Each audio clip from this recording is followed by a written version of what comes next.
welcome to Content for Chiros. My name is Dr. Joseph Doty. I want to welcome everybody for checking us out here on the Skype video interview cast. And I have a special guest today, of course. I brought Dr. Brett Hill all the way from Australia to be on the show today. And Dr. Hill, now he went to university in Sydney, Australia at, what was the name of that school again, Doc? Macquarie. Macquarie, yeah. You know, we all talk the same language, but sometimes I wonder if we need an interpreter. If you would, Doc, talk a little bit about yourself, maybe a little bit about your practice. Introduce yourself to the audience here at Content for Chiros. Cool. All right. G'day, everybody. How are you? My name is Dr. Brett Hill. I've got a practice here in South Australia, so kind of right in the middle, right down the bottom. And we have a really nice sort of family wellness practice here. We have a nice open plan practice. See lots of families, lots of kids.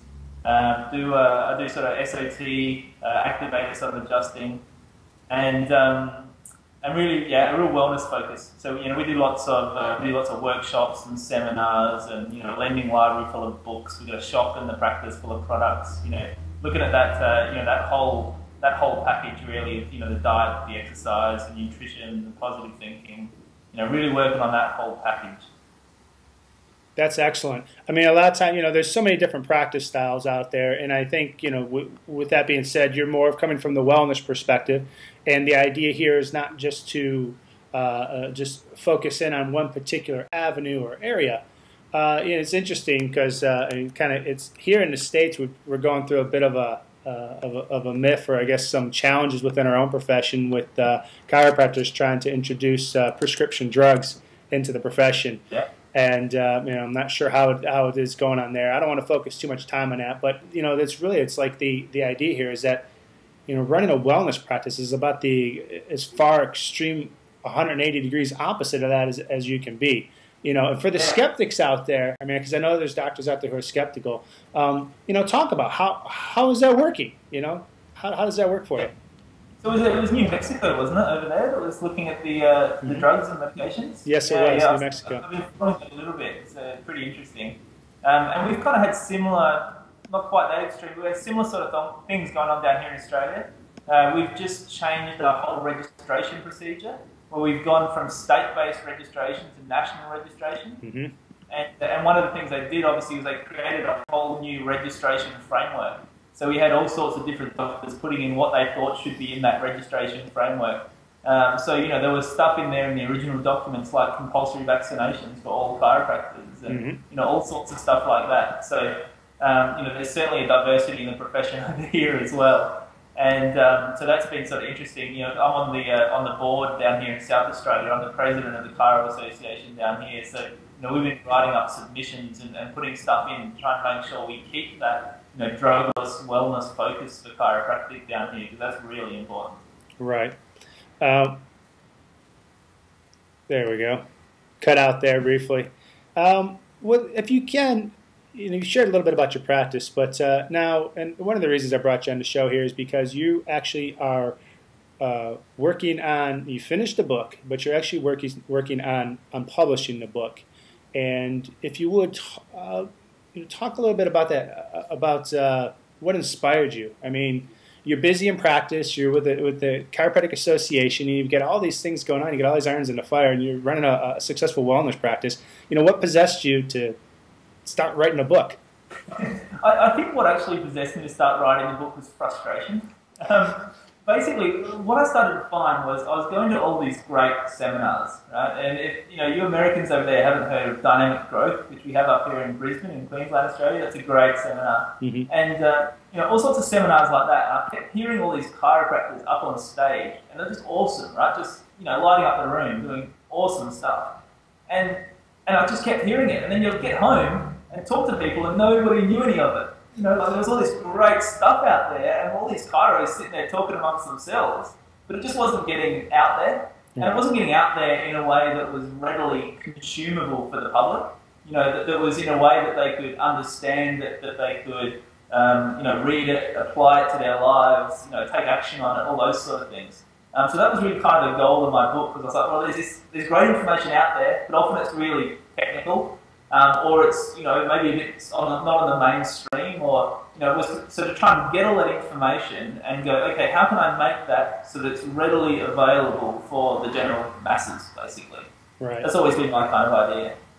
And I think that's excellent. And one of my, I guess, missions or purposes of the Content for Chiros site, I mean, the idea is that it's content, and that's exactly what you're talking about. It's the content. How do we get this message across to the public?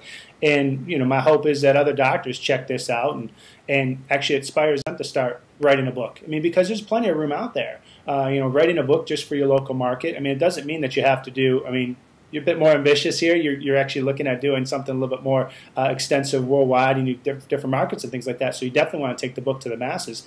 But, you know, for a doctor who wants to maybe focus in on in the United States, you may be a particular state or particular region, nothing says that they can't write a book, even with or without publishing help or whatever, and go out there and promote it. You know, they don't have to go as far as writing a whole book. They might write an article.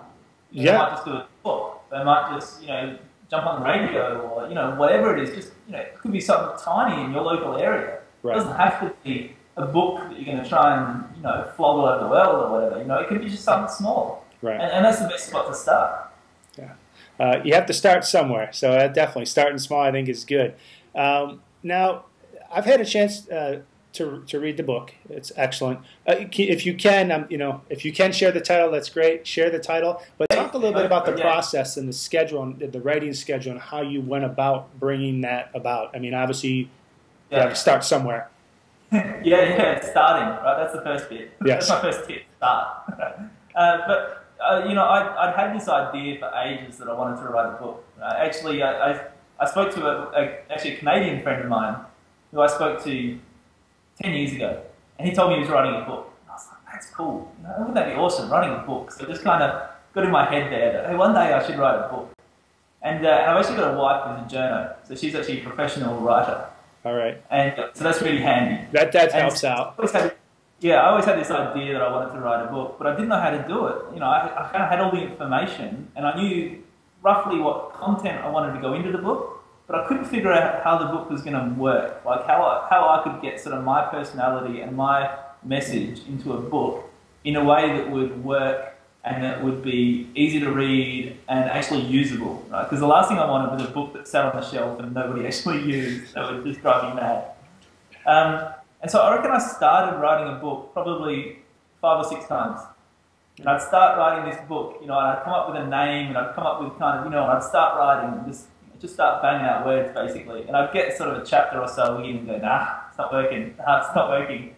And then in the meantime, I've been making lots of other content, right? So I'd been writing articles for lots of the local newspapers in my state, and for one of the big magazines here. And I've been doing a lot of content for my website as well. And so I sort of had all this content here. And so I was sort of looking through that thinking, well, hey, you know, I've got to be able to use this somehow. And that's when it kind of hit on me for the concept of the book, which is basically that the book, everyone always laughs at this, my book has 97 chapters. So there's a lot of them. But basically they're short chapters. And the way they're divided up is into small little action steps. Mm-hmm. So the title of the book, assuming my publishers don't change it, the title of my book is going to be called How to Eat an Elephant. Okay. The tagline is Simple Solutions for Lifelong Energy and Vitality. All right. So the idea of the book is that there is an introductory chapter, right, which is just kind of me on page. It's like my whole philosophy on life in an introductory chapter. And then there's an index of 97 different chapters. Right. And so the idea is that you can go to that index, or your practice members or, you know, the public can go to that index. They can find which thing they think they should work on next. And an introductory chapter talks a bit about which thing they should pick, which thing they want to work on next, and they can go to that chapter, they can read all about it, and then at the end there's a little challenge. And my idea for everybody is always that you should make it easy for yourself. So you should actually pick the challenge that you think is going to be easy for yourself, rather than the one you think is going to be hard. And you should actually make the challenge really small, like really chunk it down. Because my idea is that you should make it so easy that you can't possibly fail. Because I reckon most of the time we do the exact opposite. right? We pick the one, that one thing that we've been wanting to work on for the last 10 years and we've never seemed to do it. We pick that one hardest thing, and we don't try and do a little bit of it, we try and do the whole lot all at once, right? So it's like, I need to exercise more, so I'm going to join a boot camp, and I'm going to exercise an hour and a half a day, 5 days a week. Right. And we fail, right? And so then we feel crap about ourselves for failing, and often we end up back worse than when we started. Right? So my idea is make it so that you succeed, no matter how small it is, so that then you can build momentum, and then it's easier to succeed next time. And that's where the whole how to eat an elephant concept comes in. Excellent. And that's brilliant. And I think, hopefully for some docs out there, it hopefully inspires them to come up with their own ideas and move forward with it. And I think it's great. And, you can even apply that to writing a book. Don't write a book, just write a simple paragraph or write a blog post or write something that's, basically chunk it down into consumable parts. Some of those big selling books right now, I know that a lot of the chiropractors there will have looked at Seth Godin's work. Mm-hmm. He's awesome in the marketing field. Yes. And it's just blog posts. He writes a blog, and then eventually he gets enough of them together, and he kind of bunches them together into a book. Yeah. And it's a great way to write a book. Yeah. I mean, that's even segues into one of the purposes with Content for Chiros is that my mission is to one day see every chiropractor out there with a blog, with the idea that you're going to write out there to put the information out, and even if it never compiles into a book or you don't do it, you still got the information out there. You're still reaching people with the correct message, and it's more of a I'm talking a bigger message than if you hurt your low back, you tweak your low back, come on into my office. You've got to have a bigger message than that. There's got to be a purpose behind it. People have to have that relationship and see you for who you are. And you know what? It's great for the chiros as well. Because what it makes you do is it makes you actually sit down and think, well, what do I think about this? Like, what is my take on that? And, well, gee, maybe I need to do a bit more research into maybe a few stats on this so that I can put them into my blog post. I found that I learned heaps as I was going through doing this because I reckon that, that we should have more natural births, that we should have less interventions in birth. So then I'd have to go away and I'd have to find some stats to put into my blog post on my website or my article I was writing. And I'd have to research it. And I'd have to get really clear about, well, what do I actually think about that? What is my philosophy around that? And I reckon that actually helped me really grow as a chiropractor and as a wellness expert to really build that, once again, like how to eat an elephant, one bite at a time. Just kept building that body of knowledge and that body of information, which gives you so much more confidence and so much more certainty. Yes, and that's perfect. I'm looking down here to the lower left because that's where lower right because that's where my questions are at here for those who are wondering why I keep looking down here. Now, you've had some experience with TV and radio and television, and there's a lot of docs out there. They're in practice and they're moving along. They're like, how can I tap into that? I mean, obviously you can pay. That can be pretty, that can be pretty pricey. But you've been on TV, radio, television in your local area. If you would share maybe some of your secrets and some of the ways in which you've brought that about. Yeah, absolutely. So I started really with the print media. That was kind of how I got my foot in the door. And really that kind of started because my wife was a journalist. And so I saw what she was doing, and I met a couple of her friends who were doing freelance journalism. And so I started getting a bit of insight into how they work and how they gain work and how they pitch themselves, particularly to editors and those sort of people. And that's what sort of really got me thinking about it. And then I think the first step I think chiros need to do is they need to realise how good they are. In that, we tend to think as chiros, well, I don't really know enough, or I'm not, credentialed enough, or I'm not, whatever, to actually be out there doing it.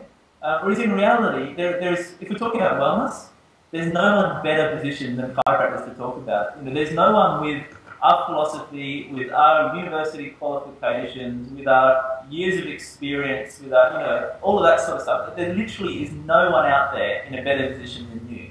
And even within our profession, we tend to keep looking up to, although, but I'm only, and there's other people up higher that maybe they should be doing it. Well, you know what? You just got to start doing it. You just got to get yourself out there. And I think what you realise as you start doing that is that you can do it, and that people actually really like it and they appreciate it, and it works really well. So I think the first thing you've got to do is declare yourself an expert. Just Just put that down, like, write that on your business card, right? Like, I'm a wellness expert, or I'm a whatever expert. Right. Just declare yourself, because that's, I think, the first thing you've got to do. The second thing you've got to do is, well, you don't necessarily have to do this, but I think this can be a good way to go, is to start small. You perhaps don't want to pitch to Oprah first. Okay? You might want to start somewhere a bit smaller than that. So, I started writing for a small newspaper up in the Adelaide Hills, so in our capital city, but kind of in the outskirts. Mm-hmm. And so I pitched to them first. And my first column I was writing for those, I wasn't getting paid for. So, but what I did was I pitched through to them to say, hey, this is kind of what I want to do. So the first thing you need to do to pitch to the media is you need to put together some ideas. So you just need to sit down and think about what sort of ideas are going to be good for, and really specifically for that publication. Right. Okay? So the mistake we tend to make as chiropractors is we tend to pitch ideas that we want to talk about.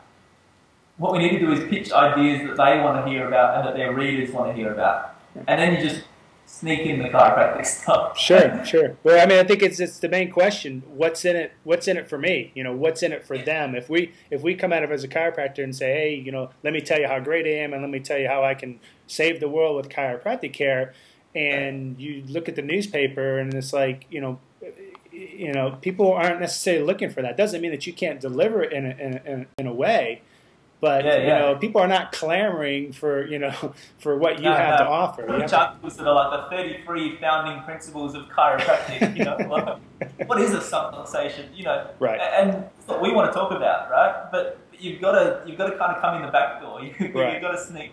Right. So you want to look through their magazine, or look through listen to their radio show, or look at their TV show and see, well, what sort of stuff do they talk about? What sort of stuff are they interested in?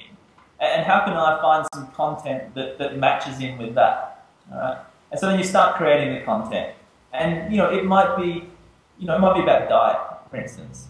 So you start creating some content about, something specifically about diet that you want to talk about. It might be healthy fats. Right? So you can talk about that. And then at some stage during your article, you can then just, what I tend to do is just chuck in a couple of little tidbits. So I just chuck in a couple of little tidbits about, and of course if you're eating that stuff, you want to make sure that your gallbladder's functioning well and make sure that the nervous system supply going, that works, right? And you just sort of chuck it in there and move on. And so that's the way I do it. And what I've found that's really cool is when I do that, is that people come back to me wanting to know more. Whereas if I stand up and I talk about chiropractic, they kind of go, oh yeah, that's cool, you're a chiropractor selling chiropractic, yeah, I get it. If I talk about wellness, and I just chuck in a bit of chiropractic, they kind of go, hang on, what was that? What was that chiropractic stuff? I kind of missed that. Tell me more. And I've noticed that particularly on radio, that they call up and I was talking recently about what to feed your kids on radio. And every single caller that called me up was like, so I kind of have this back problem, or, tell me more about this nervous system stuff. That sounds really interesting. Or, every single caller called up about chiropractic. It's hilarious. So don't think that you have to be, 100% talking about chiropractic to get your chiropractic message out there. In fact, it actually works better when you do it the other way. Sure. Well, it's kind of obvious. I mean, when you are a chiropractor and they introduce you as a chiropractor, I mean, it's kind of redundant to sit there and talk on just on chiropractic topics when you're trying to be in a more broad or mass appealing medium like radio, television, and newspaper. Absolutely. And the interesting thing I've found, particularly on radio, is that the less I talk about chiropractic, the more they seem to keep reiterating that I'm a chiropractor and mentioning my practice name and the practice phone number. It's hilarious. So they just do the selling for you. It's fantastic. Excellent. So then you've created your content. So then what you want to do is you want to make a press release. This is one thing my wife was really handy for. She'd seen lots of press releases, and she's a fantastic writer. So she knew exactly how to write a press release from a journalist perspective that really worked. But, there's lots of stuff out there. If you just Google search how to write an effective press release, you'll find a lot of stuff out there. Sure. One thing I always say to Kyrie is, once again, is make sure you fill it with content that's appropriate for the channel you're pitching to. And don't let your press release go longer than a page. That seems to be a golden rule that all journos, if they get one longer than a page, just flick it. I don't know, they're just lazy. But yeah, so just don't let it get too long. That's important. And then the final thing you've got to make sure you do is make sure that when you're pitching to them, whether it's the magazine editor or the radio publisher or whoever, you've got to actually talk about the benefits to them. So when we pitch to them, we tend to want to talk about the benefits to the world, because we're chiropractors, right? We're like, this is going to benefit the world and make the world a healthier, happier place, and to a certain degree, they're interested in that. But if you can talk to them about the dollars and their readers, if you can explain to them, how much of their marketing budget, how many the ads run on their station, what percentage of those are to do with health, and to what percentage of the people who want to sponsor their program are going to be to do with health, so might want to be interested in this sort of content. And if you can explain to them how many of their readers are unwell, how many of their readers have chronic disease, how many of their or listeners or watchers or whatever it is, explain to them how this benefits them in terms of attracting sponsors and advertisers, and how it works for them in terms of attracting readers and listeners and viewers, because that's really what gets you in the door. Sure. And they're blown away. If you do your research, they're blown away. They don't know these stats. They don't know this research. Mm-hmm. Really cool. And I think that's an excellent point. Say what you want about the media. It's still a business. And the reality is that, these newspapers, radios, and televisions, they need to keep the lights on. And how do they do that? Well, they typically do it through sponsorship or paid advertisement. And in order to be able to attract paid advertisement, the reality is they need to attract readership and listeners and viewers to check this stuff out. So the more interesting you can come across, the more unique perspective that you can offer to the journalist, the more it's going to pique their interest and the more the likelihood that they're going to bring you on or have you do something. That's excellent points, Dr. Hill. These are great. Hopefully you docs out there writing this down. We'll put the points in the blog post, of course, too. But now I do want to talk a little bit about another project that you're working on, and it's called the Wellness Cube. Not sure if you've talked about it much to anybody else. This may be the first exclusive. I don't know. But brand new. You're brand new. Talk a little bit about that. And the chiropractors out there may be interested. Obviously, just talk on it. Yeah, all right, cool. So the Wellness Cube is another project I'm working on. Basically, taking some of the wellness content that we've been creating, it's myself and a colleague working on this, some of the wellness content we've been making for our practices, and basically trying to create that into a package to share it with other practices, essentially. So we're talking things like DVD, waiting room DVDs, but some really nice, modern, slick ones with some real wellness-focused content. So lots of great chiropractic stuff in there, but also lots of great diet stuff and wellness research and nutrition and exercise and all those that whole package. So it's a really interesting package for people who are sitting there that they're just going to want to really look at and be glued to it. So stuff like that, it's going to have in it stuff like seminars that you can do inside the practice. So the whole PowerPoint or I can't remember what it's called on Mac. I've got a PowerPoint. The whole package there ready to go for you to run seminars in your practice. And content for your Facebook, content for your Twitter, newsletters. Basically what we're trying to do is just create that whole package for a practice to be really that wellness focused practice, to be kind of that expert in your community that they really look to and go to. That's excellent. That's what the Wellness do. It's we're looking at this stage launching later on in the year. So I'll make sure I let you know when it gets a bit closer. Definitely. I'll let the audience know. I'll let people know. I'll post it up so people who are interested in it can definitely check it out. Well, Dr. Hill, I want to thank you for coming on the show today. I really appreciate it. I know there's a bit of a time difference here, all the way in Australia. And I want to thank everybody for checking out this interview here, and hopefully you guys got a lot out of it. I know I did. Any last parting thoughts here, Dr. Hill? Look, I think, firstly, thanks for having me. It's been fun. It's really cool. I love this chatting to people all over the world. It's just brilliant. Love the internet. Yeah. And to all the chiros out there, just realize how cool you are. I think that's important. Very good. All right. Thank you, everybody, and take care.